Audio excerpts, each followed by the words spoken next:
Hi everyone! Today's story is from a country called Russia, and it is about Matrioshka dolls. And this is a Matrioshka doll. It is made out of wood, and the story is about where they came from and what's inside. You ready to hear about Matrioshka dolls? Well, this story is called Sasha's Matrioshka Dolls. And this is written by Jana Dillon and pictures are by Deborah Norse Lattimore. Well, let's take a look. I love the artwork in this. It is so pretty. Well, here, check it out. Boxer the boxmaker and Sasha, his granddaughter, lived and worked in their box-making shop on a busy street in Old Moscow. That's a city in Russia. Boxer built the boxes and Sasha painted them. It took Boxer a long time to make each box. It didn't take Sasha long to paint swirling, bursting, blooming sprays of flowers on them. So each day, Sasha had hours to play with her doll, a rag doll, in the sunny shop window. "You are so slow, Grandfather Boxer," she said, teasing. "Look at me, playing. My work is finished." "Slow," she says. Boxer snorted, but he couldn't help smiling.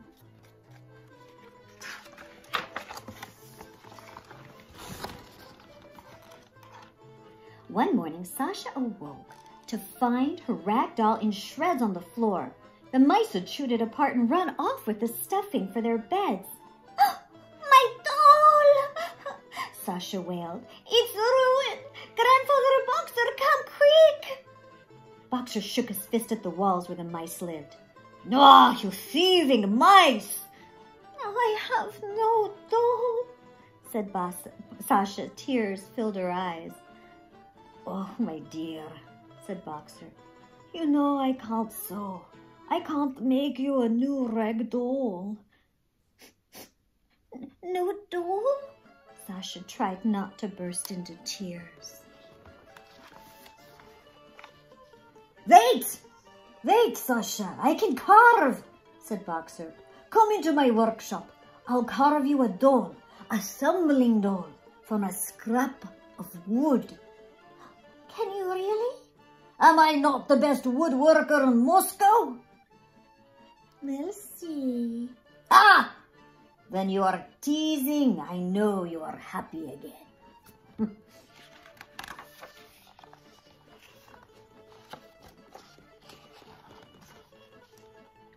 Boxer whittled the wood into a head and body.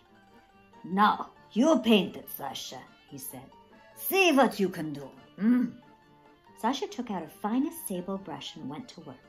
The only sounds that could be heard in the shop were the risp-rasp of Boxer's sandpaper, the slip-slap of Sasha's paints, and the scritch-scratch of the mice behind the walls. Just once they were interrupted by the greetings of a customer.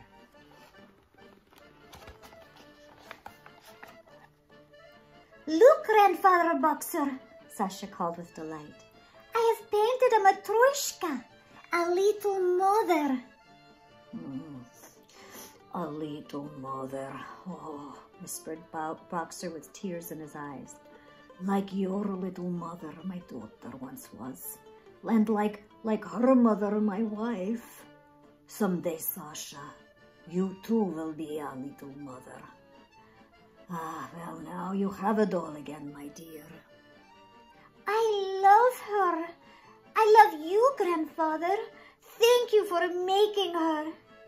Boxer was so pleased by her joy and gratitude that he added, "I will make you a perfect box of the same shape to store her in. After all, I am a boxmaker, huh?" "I will paint the box just the way I painted the Matrioshkas, and I will have 2 dolls," said Dasha, dancing about.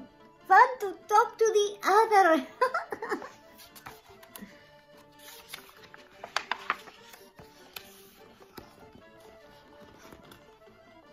At bedtime, Sasha kissed her Matrioshka dolls goodnight. She carefully nestled the tumbling doll inside the other. She left them on the work table and went to bed. But the next morning, The Matrioshkas were gone. Grandfather, where could they be? Ah, who would steal a little girl's dolls? Thundered Boxer. This is outrageous! Sasha began to search for clues under the tables and behind the curtains. Boxer tore through the piles of wood curls, scattering them about like a windstorm. Strange, said Sasha, stopping suddenly. Listen to that rolling sound behind the wallboards. Do you think...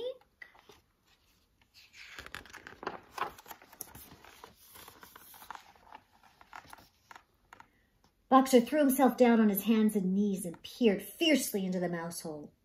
Aha! You rascals! How dare you steal my granddaughter's dolls! The mice scattered and Boxer reached in and rescued the Matrioshkas.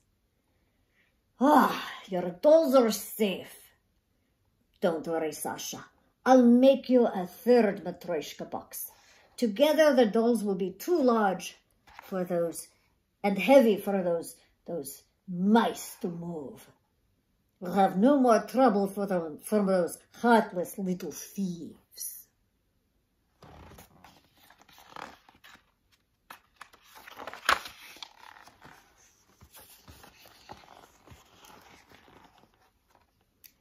Not one customer came by that morning, so Sasha soon had another Matrioshka doll.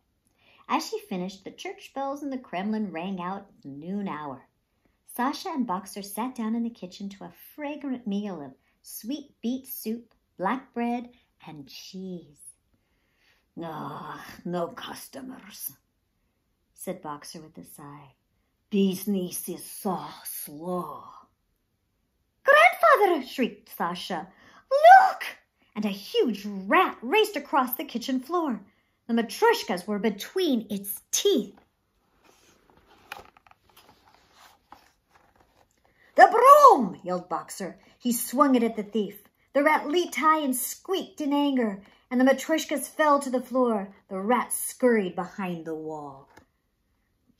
Once again I have saved your little dolls, said Boxer out of breath. But now, I must make another box for her. One that is too big for the rats, huh? Sasha looked pleased.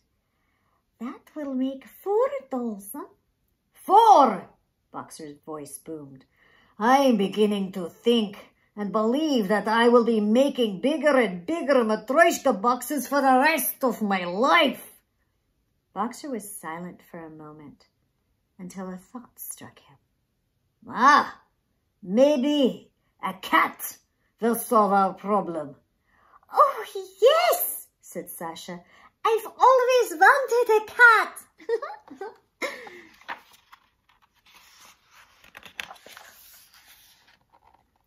Lady Mouser was an excellent cat. She chased everything, sunbeams, dust motes, shadows. Lady Mouser watched Sasha turn the 4th nesting doll this way and that as she brushed on the paint.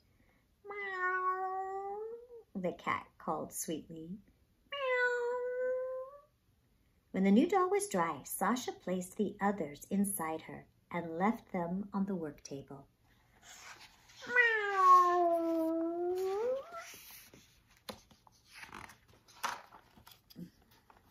Bang, crash, slam! Boxer and Sasha ran from the kitchen into the shop to find Lady Mouser batting and chasing the Matrioshkas across the floor. Meow! Lady Boxer cried as she leaped and wrestled and rolled over the spinning Matrioshkas. Drop those dolls, you foolish cat! Shouted Boxer. The Matrioshkas need another box to make them heavier still, said Boxer, throwing up his hands in exasperation. I can see it now. I will be making a new Matrioshka every day for the rest of my life. Soon, the dolls will not even fit inside the house. They will be as big as a cathedral. I will have to hire men with ladders to work on each new one. But think of all the dolls I'll have, said Sasha with a smile. Boxer snorted and rolled his eyes, amused in spite of himself.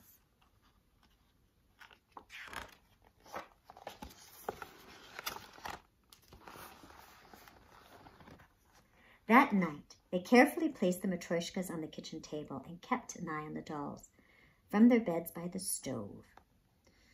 Who would have imagined that one little thumbling doll would need so many boxes to keep her safe? Boxer mumbled as he fell asleep. Sasha wondered. She wondered about that for a while.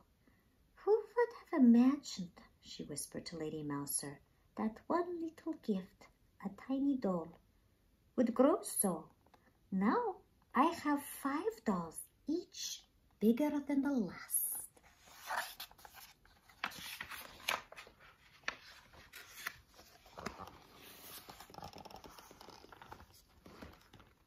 The next day, Sasha was busy painting flowers on boxes, while Boxer built new ones. I hope these boxes attract customers, said Boxer. They heard a faint rumbling sound. It grew louder and louder. Is that thunder? Asked Sasha. It's the Tsar's cavalry, said Boxer. Hold on to the boxes, the paints. Here they come. And the window panes rattled and the ground shook as the soldiers galloped past on their powerful horses. The boxes and the paints were safe, but the Matrioshkas quaked and bobbled on the bouncing table. They toppled over. Grandfather and Sasha watched them roll across the floor, round and round and round.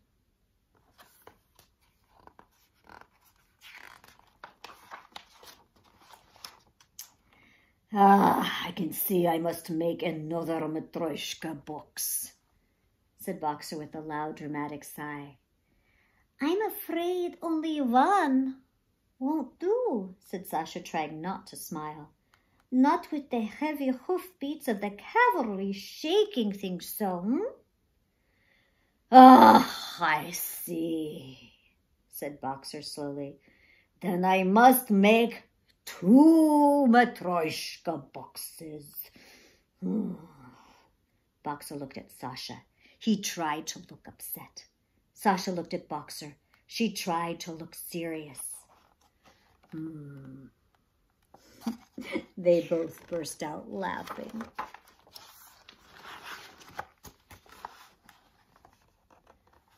When Sasha finished painting, she had 7 Matrioshka dolls. 7 dolls were enough. Sasha played with her dolls in the sunny shop window. People walked past expecting to see the floppy old rag doll in her hands. But no. Here were 7 wooden Matrioshkas, 6 fitting inside another. They had never seen such dolls.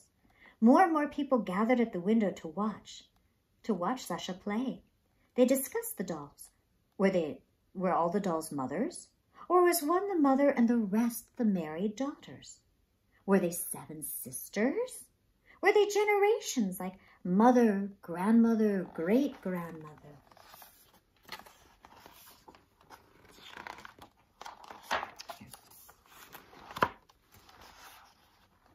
Finally, people came into the shop to find out. Sasha says they are all little mothers, said Boxer. Maybe they are neighbors, maybe sisters. She hasn't told me. I want to order a set of 7. Me too. And I. Boxer had never known such prosperity. Orders for the dolls poured in day after day, week after week, month after month.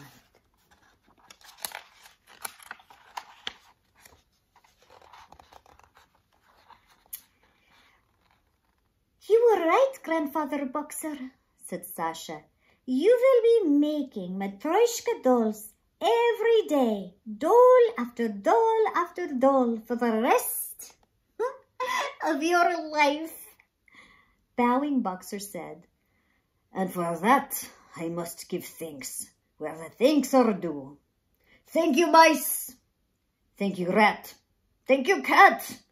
Thank you, horses. He held Sasha's hands and kissed it.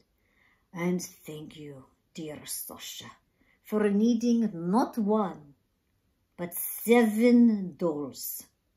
Oh, no, said Sasha, taking both of Boxer's hands in her own. Thank you, Grandfather Boxer. Each doll was a gift of love. She bowed in turn, kissed him, and ran off to her place in the sunny window to play with her 7 Matrioshka dolls. And if you look at the Matrioshka dolls, there is another little mother inside. And if you look, there is another little mother inside. Wait. Oh, she's backwards. There she is. And wait, she's so tiny. Is there any more? Oh my goodness.